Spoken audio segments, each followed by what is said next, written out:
যুক্তরাষ্ট্র ও ইসরায়েলের যৌথ বিমান হামলায় ইরানের সর্বোচ্চ নেতা আয়াতুল্লাহ আলী খামেনি নিহত হওয়ার পর দেশটির ক্ষমতার কেন্দ্রবিন্দুতে শুরু হয়েছিল তীব্র অনিশ্চয়তা। কে হবেন ইসলামী প্রজাতন্ত্রের পরবর্তী সর্বোচ্চ নেতা, এ প্রশ্নে জল্পনা কল্পনার মধ্যেই সামনে এসেছে চূড়ান্ত সিদ্ধান্ত। খামেনির দ্বিতীয় পুত্র মোজতবা খামেনিকেই সুপ্রিম লিডার হিসেবে নির্বাচিত করা হয়েছে বলে জানিয়েছে সংবাদ মাধ্যম ইরান ইন্টারন্যাশনাল। প্রতিবেদনে বলা হয়েছে, ইরানের প্রভাবশালী সামরিক বাহিনী ইসলামী বিপ্লবী গার্ড কর্পসের চাপে দেশটির নীতি নির্ধারক সংস্থা অ্যাসেম্বলি অব এক্সপার্ট মোজতবাকে সর্বোচ্চ নেতা হিসেবে চূড়ান্তভাবে মনোনীত করেছে।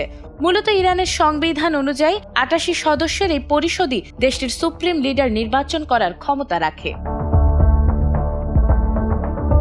এদিকে বার্তা সংস্থা ফার্স্ট নিউজ এজেন্সি জানিয়েছে, ৮৬ বছর বয়সী খামেনিকে তার জন্ম শহর মাশহাদে সমাহিত করা হবে।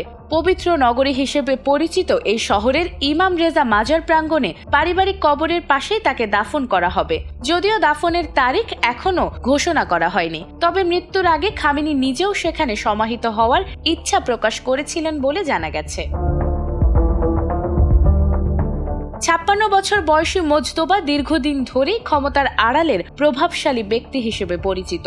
যদিও তিনি আনুষ্ঠানিকভাবে আয়াতুল্লাহ নন, তবুও আইআরজিসি ও নিরাপত্তা কাঠামোর সঙ্গে তার ঘনিষ্ঠ সম্পর্ক তাকে শক্ত অবস্থানে নিয়ে এসেছে। পর্দার আড়ালে থেকে গোয়েন্দা সংস্থাগুলোর ওপর নিরঙ্কুশ নিয়ন্ত্রণ তাকে পরিচিত করেছে এক অপ্রতিরোধ্য ছায়াশাসক হিসেবে। পিতা আয়াতুল্লাহ খামেনি যেখানে কৌশলী ধৈর্যের নীতিতে বিশ্বাসী, মোজতবা সেখানে চলেন সম্পূর্ণ উল্টো পথে। তার নেতৃত্বে ইরান এখন ডিফেন্সিভ অবস্থান ছেড়ে অফেন্সিভ বা আক্রমণাত্মক যুগে প্রবেশ করেছে, যেখানে কূটনীতির চেয়ে সামরিক শক্তি হবে শেষ কথা। তবে বিষয়টি বিতর্কমুক্ত নয়। ইরানের সংবিধান অনুযায়ী সুপ্রিম লিডার হতে হলে উচ্চপদস্থ ধর্মীয় মর্যাদা ও রাজনৈতিক গ্রহণযোগ্যতা অপরিহার্য।